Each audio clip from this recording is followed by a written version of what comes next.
aproveitando aqui a presença do Fábio ao vivo, no dia 2, o Alzirão, né, o Alianza Trust de Renda Imobiliária, divulgou um comunicado ao mercado. O fundo é administrado pelo BTG, gerido pela Alianza, e tem 119.345 cotistas.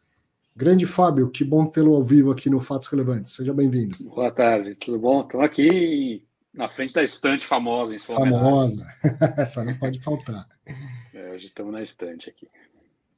E aí, teve uma convocação, teve algum errinho até que cancelou a convocação, depois convocou de novo, mas isso eu acho menos importante, né? Tem uma consulta formal convocada. E do que se trata? Teve um errinho, ela saiu antes da hora, saiu na quinta-feira à noite, não devia ter saído ainda, porque o material de apoio, a proposta em si não estavam prontos, não foram divulgados ao mesmo tempo, né? E aí não dá para o pessoal votar sem ter o material de apoio, né? Não tem sentido. Então a gente adiou e soltou de novo na sexta-feira tudo do jeito aí correto, né? Com o conjunto todo de documentos e material de apoio que foi feito, tudo isso. Então a data oficial mesmo de início é a sexta-feira, né? O dia 3, na verdade. Assim, a consulta, o assunto principal, na verdade, é, da mesma forma que a gente já fez em inúmeras outras vezes, uma aprovação de eventual nova emissão de cotas, né? Porque a gente tem aquela situação de que o ALSR não tem capital autorizado, né? Disponível, né? Vamos dizer assim. Tem, mas é um pouquinho, né? Não tem quase mais capital autorizado relevante. Então, quando a gente faz ofertas, e isso já se repetiu em diversos anos, a gente primeiro faz um processo de consulta formal para manifestação dos cotistas. Né? Então, esse é o tema principal, é o motivo, né, do timing de estar acontecendo agora. A gente já alocou, né, praticamente todo o caixa, né, que o fundo tinha. Ainda temos caixa, mas relativamente pouco, perto das oportunidades e propostas que a gente tem feito aí, né, de compra de ativo. O mercado segue muito favorável para quem tem caixa, né, para quem tem condição de fazer aquisições. A gente tem feito muitas propostas, tem se envolvido em várias potenciais transações, e o capital que a gente tem, uma grande maioria já foi utilizado, né, entre a aquisição do build-to-suit da Torre do Pom, né, e depois dos Decathlons, os 2 Decathlons adicionais que a gente fez mais recente, a gente já usou a grande maioria do capital. Então a gente, como tem esse processo, primeiro convocar a GE, passar o tempo da GE, se aprovado, preparar a oferta, depois fazer a oferta em algum outro momento posterior, então a gente achou por bem já iniciar esse processo. O tema principal e a razão da GE é esse, né? Aí existem vários assuntos que a gente aproveitou, já que vai convocar, né? Vai ter o trabalho, mandar o e-mail para os 119 mil cotistas, fazer todo o processo em si e tal. A gente já aproveita e bota outros temas ali na AGE, né? São temas, na verdade não são temas novos, são temas até que já fizemos essa consulta antes, né? Vamos dizer assim, com igualzinho ou parecido, né? Esses temas de conflito de interesse, que na verdade são restrições, né? De alocação, são restrições que a gente tem por nunca ter aprovado conflitos de interesse. Aí você tem que fazer essas aprovações, ou tentar ter essas aprovações, uma questão de um pouco mais de flexibilidade de mandato. Na verdade, são temas que a gente já tentou, né? Quando a gente está fazendo a assembleia, por conta da oferta, né, de aprovar uma potencial nova oferta, a gente colocou novamente esses temas. No passado, quando a gente já colocou esses temas, algumas pessoas perguntam, não, mas já não perguntou isso, né? Por que está fazendo de novo? Na verdade, o que acontece é que todas as vezes que a gente colocou temas como esses, né, e que não foram aprovados, eles não foram aprovados não porque as pessoas votaram contra, eles não foram aprovados por não atingir o quórum, né? Exatamente. Então, as manifestações em si, elas são majoritariamente favoráveis, né? Sempre foram. Sempre esses assuntos tiveram 75%, 85% de votos favoráveis dos votos recebidos, né? E aí o que aconteceu é que as aprovações não passavam por quórum.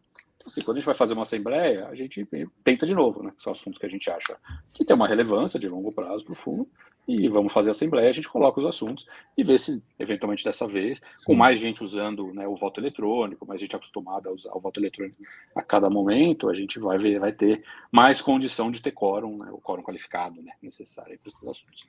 E são assuntos independentes, né? São 3 assuntos a emissão, tal, são coisas independentes. Um não depende do outro. Assuntos, né? Na minha visão, né? Um é a emissão, é o primeiro, inclusive é o primeiro da cédula de votação e tal, que é a emissão em si de uma certa quantidade de cotas, né? Um pouco mais de 2 milhões de cotas, num prazo de até 12 meses, da mesma forma que a gente já fez em outros anos, né? Isso está se repetindo de forma recorrente aí a cada ano. O segundo assunto Na verdade, são 4 votos, mas são 3 grandes assuntos. O segundo assunto é aprovar aquela alocação em fundos de caixa, né? A aplicação de caixa em fundos do mesmo administrador. Que basicamente eu tenho lá X milhões no caixa, eu queria aplicar isso no fundo DI do meu próprio administrador, porque isso facilita a nossa própria vida. Não ter que ficar aplicando, resgatando, mandando para outro banco. Hoje a gente usa o Itaú DI, né? Vamos dizer, mas toda vez eu tenho que ficar mandando para lá, resgatando de lá, vendo horário de resgate, quando eu vou fazer uma aquisição de imóvel, por exemplo, resgata na véspera, deixa dormindo na conta, porque não dá tempo. Enfim, tem uns problemas operacionais de você não poder aplicar seu caixa, e tem alguns problemas até de rentabilidade, não poder fazer o compromissada, uma LCI, algumas formas mais eficientes de alocação de caixa mesmo. Né? Então, como a gente não tem essa aprovação de investir no mesmo administrador, mesmo em fundo DI ou qualquer tipo de fundo, a gente usualmente tenta ter essa aprovação, porque facilitaria o dia a dia da alocação de caixa ali. E aí tem um terceiro tema, que na verdade são 2 votos diferentes, mas que são de um mesmo tema, né, um mesmo terceiro tema, que é o seguinte, né, o fundo, o LZR, ele tem 80% dele, no mínimo 80%, na verdade, né, ser mais claro, alocado em tijolo e os BTS, os contratos atípicos, isso se mantém igual, é o DNA do fundo, vai sempre ser, né, esse foco, esse DNA.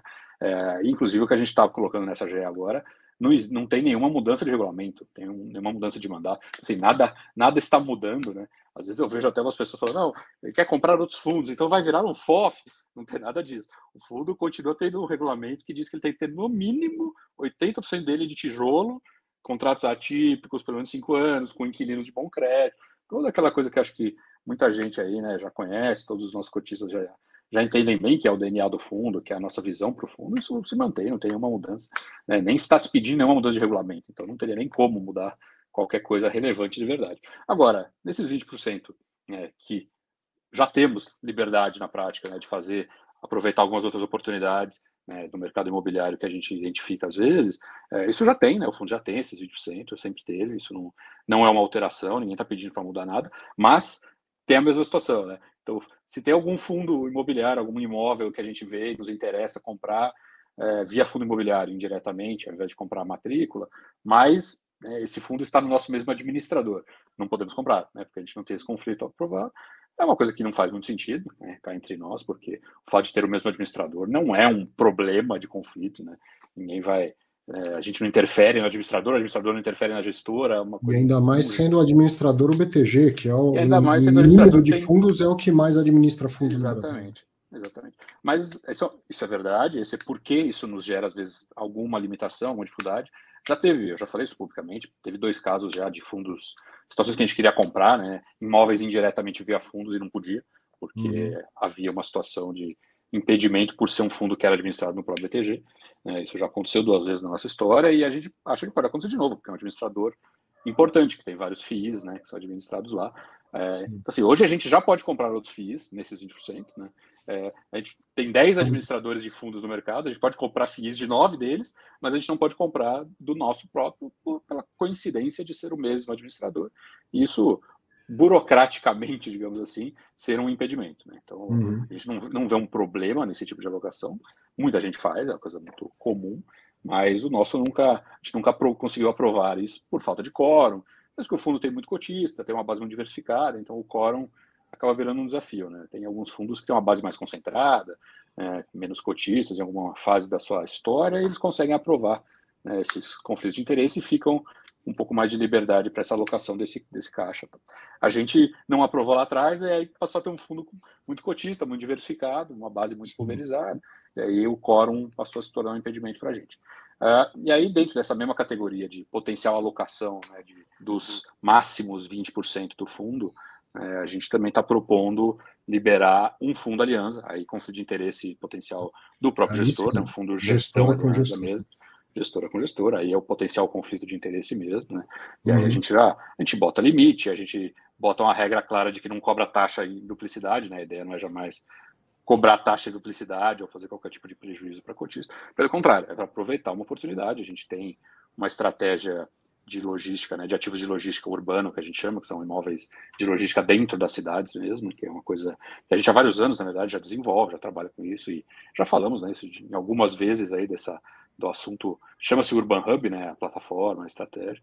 O nosso Urban Hub é uma estratégia que a gente faz e desenvolve há muitos anos e gosta muito, a gente acha que é dos melhores potenciais risco-retorno, oportunidades de risco-retorno em termos de ativo imobiliário que existe, são imóveis de logística de primeira linha, novos, dentro das cidades, né, porque realmente atendem esse logística urbana que a gente chama. A gente tá parando de chamar de last mile, porque acho que o pessoal banalizou o last mile. O pessoal fica chamando de last mile coisas que não são, né, na verdade, no nosso entendimento. Então, a gente chama de logística urbana, criou esse nome Urban Hub aí, que acho que fomos bem felizes aí no nome dessa logística urbana. Então, a gente tem já essa estratégia, esse fundo já existe, esse fundo já tem ativos e vai gradualmente crescer. E a gente gosta muito do tipo de ativos, são ativos extremamente resilientes, né, vivem ocupados, baixíssima vacância, preços muito bons, enfim, são ativos que a gente gosta demais, pela classe em si, né, dessa logística urbana, e nós temos já esse fundo operando, só que por ser da própria gestora, o LZR não pode, né, legalmente falando, enquanto não houver uma aprovação objetiva, fazer nenhum tipo de alocação nele, é algo que a gente acharia interessante, né, em alguns momentos aí de mercado. O momento atual, por exemplo, é muito bom, os preços estão bons dos ativos, e a gente vê um longo prazo muito promissor para esse tipo de ativo de logística urbana, last mile verdadeiro. Então isso, esse é o outro assunto. Para esse assunto específico, né, dado que tem muito mais detalhe, uma complexidade maior, que a gente fez o material de apoio, que eu me referi, né, no começo do papo. Então, junto com a convocação, foi divulgado um PowerPoint, né, uma apresentação somente deste assunto aí, que é um assunto um pouco mais complexo. Lá tem cheio de detalhes, do tipo de imóvel, da visão do fundo.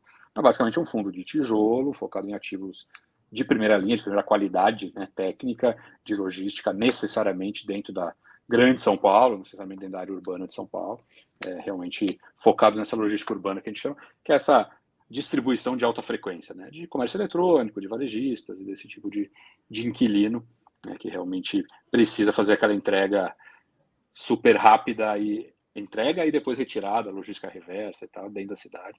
Literalmente são imóveis que você vê às vezes um Uber entrando dentro do galpão para pegar o produto para levar no cliente final. Não é aquela entrega para o cliente final mesmo, sempre. O tipo de uso é o que determina a característica técnica do imóvel, o tipo de inquilino dele. E a gente realmente acha muito promissor aí este setor com este foco bem restrito, né, neste tipo de ativo urbano, de logística urbana. E esse fundo, ele está lá, já existe, tem poucos cotistas.